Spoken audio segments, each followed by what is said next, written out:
자, 임원 면접 전문 채널 면합TV 알렉산더입니다. 자, 이번 영상은 실무 면접 높은 점수로 잘 보고 임원 면접에서 왜 떨어졌는지 잘 모르는 경우에 대해서 중요한 팁을 드리고자 합니다. 자, 굉장히 중요한 내용이니까 끝까지 집중 시청해 주시면 감사하겠습니다. 자, 이에 대해서 유사한 댓글 질문이 이제 하나 들어와 가지고 제가 소개해 드리려고 합니다. 자, 안녕하세요, 알상무님. 최근 가고 싶었던 기업에서 최종 면접에 탈락했습니다.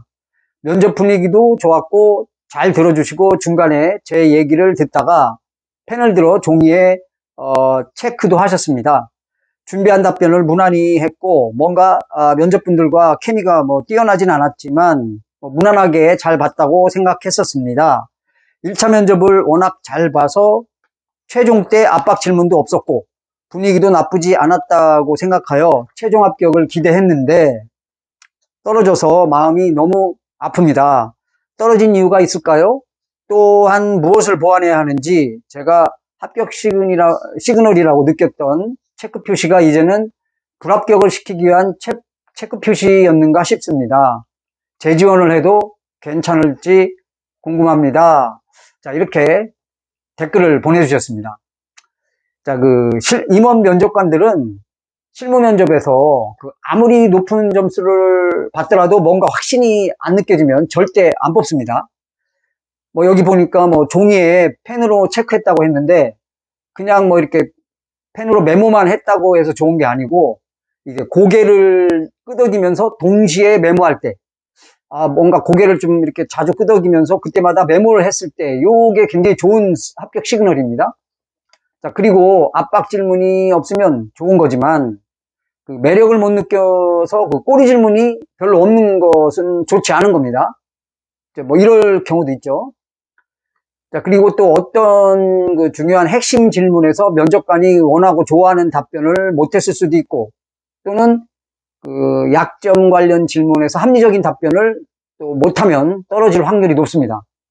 특히 현업의 본부장이나 대표이사가 임원 면접관으로 들어왔을 때 이런 업무 강점 질문이나 이런 약점 질문 이런 것들을 하는데 이때 확신을 주는 합리적인 답변을 못하면 실무 면접에 높은 점수 받아서 떨어질 확률이 높습니다. 자, 그리고 질문하셨던 임원 면접 탈락 후에 다시 재지원해도 괜찮겠냐고 하셨는데 실무 면접까지 간 경우에 떨어졌을 때는 다시 지원해도 괜찮겠습니다만 임원 면접까지 올라갔는데 떨어진 경우는 또 지원을 하면 이제 이 사람들이 기억을 할 수가 있어요. 그래서 이런 경우는 다시 합격할 확률이 많이 낮아집니다. 그래서 이제 저는 이럴 때는 그냥 유사 동종업계도 좋은 회사가 많으니까 그쪽으로 진행하는 게 좋겠다고 컨설팅을 많이 해주고 있습니다. 자, 이 댓글 질문에 맞춰서 굉장히 중요한 포인트를 제가 하나 말씀드리겠습니다. 이게 합격 포인트, 탈락 포인트 다 해당되는 건데 500여 개가 넘는 취업 영상에서 이 중요한 걸 아무도 얘기하지 않습니다. 그래서 제가 이제 말씀드리는데요. 이게 뭐냐면 약점을 커버하는 합리적인 답변입니다. 자, 임원 면접에서는 이 약점 질문 꼭 나오게 되어 있습니다. 왜냐면 모든 지원자들이 약점 한두 개씩은 누구나 다 가지고 있어요. 그래서 임원 면접관들은 이 약점을 지원서 내에서 귀신같이 알아채고 물어봅니다.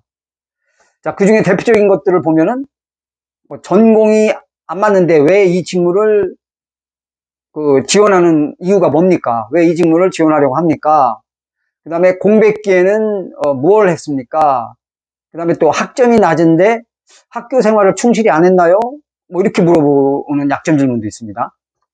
또 관련 자격증이 없는데 이유가 있습니까? 라고 또 자격증이 없는 경우도 이렇게 물어보고요. 또 경력직인 경우에는 경력이 4년 5년이나 되는데 이직 횟수가 3번이네요. 이직 횟수가 많은 이유가 있나요? 라고 물어볼 수 있고요. 또는 중고 신입에게 해당되는 경우인데 또 왜 이직하려고 하십니까? 그 다음에 또 퇴사한 경우는 1년도 안 다니고 퇴사한 이유가 있나요? 이런 각양각색의 약점 질문들을 물어볼 수가 있는데 이때 고개가 끄덕여지는 합리적인 답변을 못하는 사람이 굉장히 많습니다. 자, 여기서 굳이 안 해도 될 말을 솔직한 게 좋다고 그냥 고지고대로 말하는 경우가 많은데, 자, 그러면 이제 압박 질문이 들어오고 점수 깎이는 경우가 허다합니다. 자, 이렇게 약점에 관한 압박 질문이 들어오면 여러분들 많이 말리게 됩니다. 왜? 왜 고개가 끄덕여진 합리적인 답변 준비를 잘 못했으니까. 자, 그래서 제가 최근 사례를 한번 제가 가지고 나왔습니다. 제가 맞춤 컨설팅 하면서 수많은 사람들의 복귀를 하면 이제 이런 떨어지고 저를 많이 찾아오기 때문에 떨어졌던 이유들을 많이 이렇게 복귀를 해보면 이 약점 질문에서 상당히 많이 8, 90%가 여기에 다 걸립니다. 자, 그래서 제가 그 사례를 이제 말씀드릴 게 뭐냐면은 경력이 이제 2년 6개월인 중고 신입이고 이제 첫 퇴사를 했고 현재 두 번째 회사를 다니고 있습니다. 자, 무슨 질문이 이 지원자한테 들어왔냐면 첫 번째 퇴사한 이유가 뭔가요? 라고 이렇게 이제 질문이 들어왔습니다. 자, 그래서 이 퇴사 이유를 이제 이렇게 답변을 했다고 해요. 갑작스러운 지방 발령으로 어쩔 수 없이 퇴사를 했습니다. 라고 했어요. 그러니까 대표이사가, 그럼 우리도 지방 사업장이 많은데 그쪽으로 발령 나면 또, 그만두겠네요? 이렇게 또 물어봤어요. 그랬더니 이제 이 지원자가 공색하게도, 아닙니다. 여기는 잘 다닐 겁니다. 라고 말을 했지만, 또 아주 어색한 답변을 했어요. 그러니까 또 대표이사가 그럼 그걸 어떻게 믿죠? 라고 또 압박 질문을 한 겁니다. 그러니까 이분이 이제 그다음부터 떨려가지고 이제 이게 제대로 실력 발휘를 못해서 탈락을 했어요. 또 다른 사례로는 이제 또 다른 분인데 그 인사본부장 이런 질문을 했습니다. 자, 경력이 곧 3년이 되는데 신입직으로 지원한 이유가 있나요? 자, 이러니까 이제 이 지원자 답변은 다시 초심으로 돌아가 기본기를 충분히 쌓고 새로운 분위기에서 열심히 일하고 싶어 신입직으로 지원했습니다. 라고 답변했습니다. 자, 그러니까 옆에 있던 현업 본부장이 아니, 그럼 경력이 3년인데 지금껏 기본기를 쌓지 못했다는 말인가요? 라고 이제 압박 질문이 들어왔습니다. 그랬더니 이제 이 지원자가 머리가 하얗게 돼가지고 그 다음 질문부터는 이제 답변을 제대로 못해서 이제 탈락을 했습니다. 자, 이제 두 지원자가 떨어지고 나서 이제 저한테 맞춤 컨설팅을 받으러 이제 왔는데 이때 이제 복귀를 해보니까 이런 이제 약점 사례 답변이 이제 부실한 게 이제 곳곳에서 감지가 됐습니다. 그래서 제가 전부 뜯어 고쳐줬어요. 그 이후에 이제 한 분은 현대로템 생산기술직, 또 한 분은 LG에너지솔루션의 품질관리 직무에 이제 각각 합격을 해서 지금 입사를 하고 다니고 있습니다. 자, 그래서 이제 이 맞춤 컨설팅 받는 분들에게 강점, 성과, 셋업과 함께 제가 반드시 체크하는 게 있는데 이게 바로 그 지원자들의 본인 약점을 커버해주는 답변을 합리적으로 만들었는가, 못 만들었는가. 못 만들었으면 제가 전체적인 걸 훑어본 다음에 전부 다 뜯어 고쳐주고 있습니다. 자, 이래서 그 지원자들 지원서를 제가 많이 이렇게 볼 때마다 쭉 훑어를 보면 이제 곳곳에 이런 약점들이 많이 보여요. 그 중에서 가장 많은 약점이 뭐냐면 공백기입니다. 공백기. 자, 임원 면접에서 공백기가 뭡니까? 라는 질문에 여러분들 잘 답변해야 됩니다. 이거 시원찮게 답변하면은 실무 면접도 높고 업무 핏도 잘 맞는데 이거 왠지 확신이 안 들어서 안 뽑아요. 확신이 안 들어서 안 뽑으면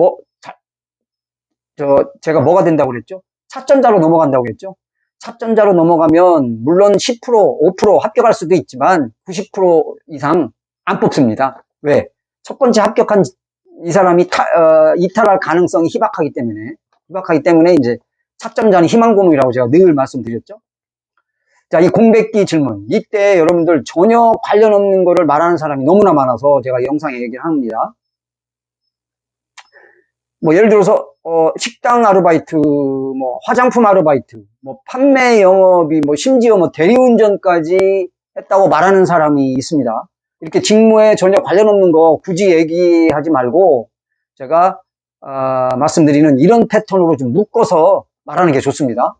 어떻게 하냐면 사회 경험을 위해 아르바이트도 하면서 자격증 공부, 뭐 어학 공부, 또 뭐 공기업도 한번 지원해 보려고 필기시험 준비도 하면서 상반기 입사를 목표로 시간을 쪼개서 알차게 준비해 왔습니다. 자, 이런 식으로 좀 몇 가지를 단답형으로 하지 말고 몇 가지를 결부시켜서 말하면은 고개가 끄덕여지는 합리적인 답변이 됩니다. 아주 좋습니다.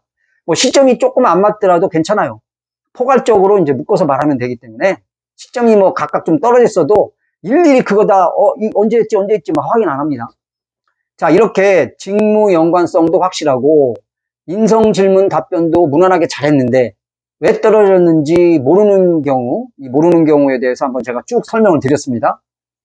자, 그럼 바로 이 약점 질문 답변에서 뭔가 확신을 못 준 것이라고 여러분 떨어졌으면 생각하시면 거의 90% 이상 맞습니다. 자, 약점 관련 질문에 그냥 솔직하게 고지고대로 말해서 점수 깎이지 않도록 제가 앞서 말한 것을 잘 참고해 갖고 융통성 있는 답변을 꼭 만드시기 바랍니다. 자, 이번 영상도 도움이 되셨다면 좋아요, 구독 부탁드리면서 다음 영상에도 좋은 합격 꿀팁 가지고 돌아오겠습니다. 시청해 주셔서 감사합니다.